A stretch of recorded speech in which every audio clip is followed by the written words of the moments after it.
अस्सलाम वालेकुम। Adnan Shabbir, Pakistan property leaders Bahria town Karachi के प्लेटफॉर्म से। डियर व्यूवर्स, आज डिस्कस करूंगा commercial property versus residential property के अगर हम शॉर्ट टर्म इन्वेस्टमेंट करते हैं या अगर हम थोड़े टाइम में ज़्यादा प्रॉफिट लेना चाह रहे हैं तो क्या हमें कमर्शियल प्रॉपर्टी की तरफ मूव करना चाहिए या रेजिडेंशियल प्रॉपर्टी की तरफ मूव करना चाहिए। इस हवाले से डिफरेंट लोगों का डिफरेंट व्यू है, लेकिन आज अल्हम्दुलिल्लाह कुछ लॉजिकल रीज़न्स के साथ जो है हम इस चीज़ को डिस्कस करेंगे कि रेजिडेंशियल प्रॉपर्टी में आप थोड़े टाइम में ज़्यादा प्रॉफिट कमा सकते हैं या कमर्शियल प्रॉपर्टी में आप ज़्यादा प्रॉफिट कमा सकते हैं। अगर हम प्रॉफिट की बात करते हैं तो नो डाउट कमर्शियल प्रॉपर्टी जो है वो ज़्यादा प्रॉफिटेबल है as comparison to residential property, क्योंकि जो कमर्शियल प्रॉपर्टी है बेसिकली ये बड़ी इन्वेस्टमेंट है और जो इसमें प्रॉफिट भी ज़्यादा है, और इसी तरह जो रेजिडेंशियल प्रॉपर्टी है ये छोटी इन्वेस्टमेंट है और इसके अंदर प्रॉफिट भी कम नज़र आता है। अब कोई भी सोसाइटी, कोई भी इलाका, कोई या एरिया भी है, उसके अंदर जो रेजिडेंशियल और कमर्शियल प्रॉपर्टी की जो डिवीज़न होती है आमतौर पर जो 10% है वो कमर्शियल प्रॉपर्टी होती है और 90% जो है उसमें रेजिडेंशियल प्रॉपर्टी होती है। अब रेजिडेंशियल प्रॉपर्टी बेसिकली होती कॉस्टली है, लेकिन उसमें आपको जो प्रॉफिट है, जो आपको रिटर्न है वो अच्छा खासा मिल रहा होता है। अब प्रॉपर्टी जो कमर्शियल प्रॉपर्टी है इसके कॉस्टली होने की वजह क्या होती है? बेसिकली कमर्शियल प्रॉपर्टी के कॉस्टली होने की वजह यह भी होती है क्योंकि ये प्रॉपर्टी ओवरऑल जितना भी स्टेमिना बन रहा है प्रॉपर्टी का उसके कंपैरिजन में ये थोड़ी प्रॉपर्टी होती है। ये टोटल 10% होती है किसी भी प्रोजेक्ट का। पहली बात तो ये है कि इसलिए ये थोड़ी सी कॉस्टली होती है। दूसरी चीज़, इसमें 2 in 1 होता है, यानी कि लेट्स से अगर आप कोई कमर्शियल प्लॉट लेते हैं, उस कमर्शियल प्लॉट पे आप नीचे कमर्शियल देकर ऊपर रेजिडेंशियल अपार्टमेंट्स बना सकते हैं। अगर आपने नीचे कमर्शियल या अपने ऑफिसेज बनाए हैं तो टॉप के ऊपर आप अपना पेंट हाउस जो है उसको भी डिज़ाइन कर सकते हैं। तो इसलिए 2 in 1 प्रॉपर्टी है जो कमर्शियल प्रॉपर्टी है। इसके अंदर आपको बड़ी इन्वेस्टमेंट के साथ बड़ा प्रॉफिट मिल रहा होता है, जबकि रेजिडेंशियल प्रॉपर्टी में आपको थोड़ी इन्वेस्टमेंट के साथ थोड़ा प्रॉफिट मिल रहा होता है और उसकी मेंटेनेंस भी ज़्यादा होती है। जबकि कमर्शियल प्रॉपर्टी की अगर ओवरऑल हम कलेक्टिवली मेंटेनेंस को देखेंगे तो वो ज़रा कम पड़ेगी हमें as comparison to residential.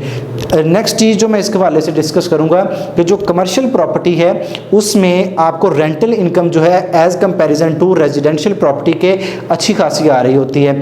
Let's say अगर आप 1 करोड़ 90 लाख या 1 करोड़ 60 लाख का कोई विला जो है वो परचेज़ करते हैं, उसकी रेंटल इनकम मैक्सिमम आपके पास 40 या 45 के राउंड फिगर में होती है। लेकिन अगर आप कोई कमर्शियल शॉप बुक करवाते हैं फर्स्ट फ्लोर की, और इसी तरह ग्राउंड फ्लोर के बड़े अच्छे ऑप्शंस मौजूद होते हैं, जैसे कि मेन जिला के ऊपर अगर हम ग्राउंड फ्लोर की बात करते हैं तो 5 लाख तक आपको रेंटल इनकम मिल सकती है, और इसी तरह फर्स्ट फ्लोर के ऊपर जो है आपको कम से कम जो है वो 1.5 से 2 लाख रुपए रेंटल इनकम मिल रही है।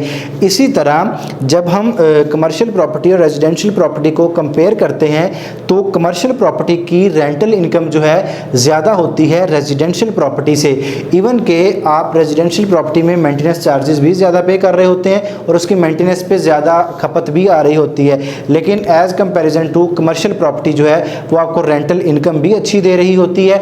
और उसके मुकाबले में अच्छा, अगर हम रेंट की बात करते हैं तो अगर रेजिडेंशियल प्रॉपर्टी में आपका कोई क्लाइंट मूव करता है तो वो 3 महीने बाद या 6 महीने बाद जो है वो स्किप कर जाता है या वो चला जाता है, जबकि जो कमर्शियल प्रॉपर्टी है वो रनिंग में रहती है आपकी। अगर किसी ने कोई अपना कारोबार या अपना ऑफिस ओपन किया है तो वो मिनिमम भी 1 साल से पहले वहाँ से मूव नहीं करेगा। तो इस हवाले से आपकी जो इन्वेस्टमेंट है वो कमर्शियल के लिहाज से महफूज इन्वेस्टमेंट है।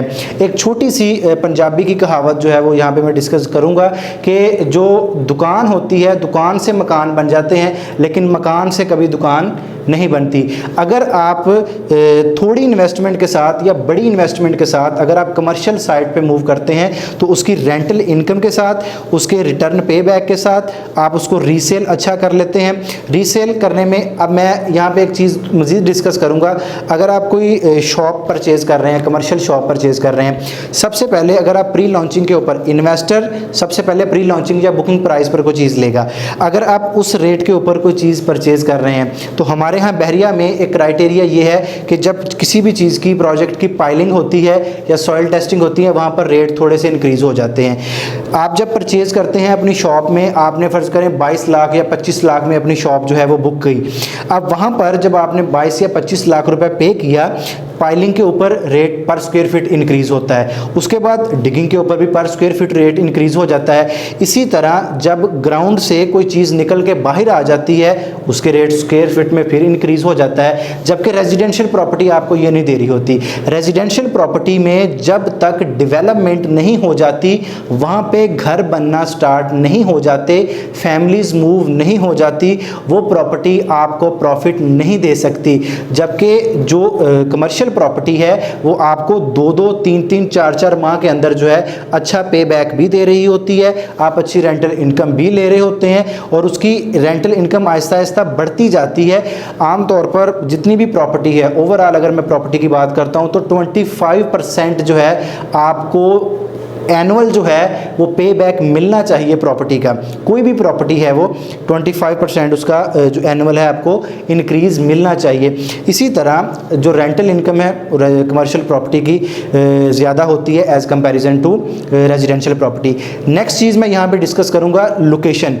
जब आप कमर्शियल प्रॉपर्टी लेते हैं, कमर्शियल प्रॉपर्टी में लोकेशन बहुत मैटर करती है किसी भी प्रोजेक्ट के कामयाब होने के लिए।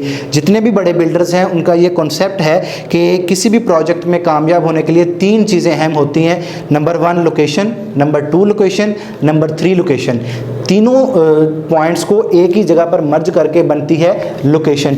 रेजिडेंशियल प्रॉपर्टी में अगर आपका प्लॉट खड्डे का या नाले के साथ का या किसी भी जगह का है, आप फिर भी वहाँ पर गुजारा कर जाएंगे, वो फिर भी आपके साथ ठीक रह जाएगा। लेकिन कमर्शियल प्रॉपर्टी में आपकी लोकेशन बहुत मैटर करती है आपके प्रोजेक्ट को कामयाब करने के लिए। इसलिए जब आप कमर्शियल प्रॉपर्टी में इन्वेस्टमेंट करें, अपने हर तरफ से लोकेशन और सराउंडिंग को ज़रूर टैली करें कि इस सराउंडिंग और लोकेशन में आने वाले वक्त में हमें कैसे पे बैक मिल सकता है। लास्ट चीज़, अगर आप कमर्शियल प्रॉपर्टी के अंदर इन्वेस्टमेंट कर रहे हैं तो कंपेटिटिव रेट्स लाजमी चेक करें। ये चीज़ चेक करें कि इसकी लोकेशन और सराउंडिंग क्या है और इसके अंदर कंपेटिटिव रेट्स हैं या नहीं हैं। यानी कि किसी ऐसे प्रोजेक्ट के अंदर इन्वेस्टमेंट ना करें जिनके रेट्स मार्केट से ज़्यादा हैं।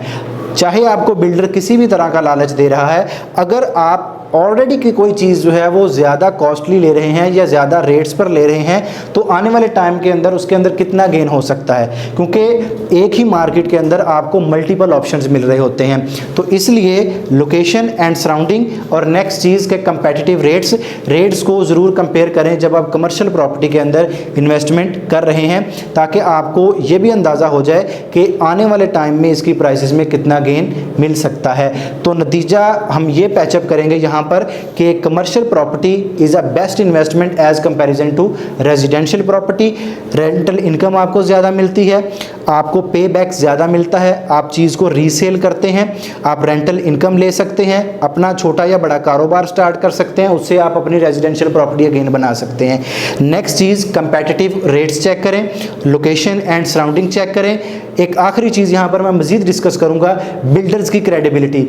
हमारे यहाँ हमारे कुछ क्लाइंट्स जो हैं, सॉरी टू से, कुछ ऐसी फ़िलासफ़ी उनके अंदर देखी जाती है कि वो कम रेट्स वाले बिल्डर की तरफ मूव कर रहे होते हैं कि ये बिल्डर हमें रेट कम दे रहा होता है। सॉरी टू से, वो बिल्डर मार्केट में काम भी नहीं कर रहा होता।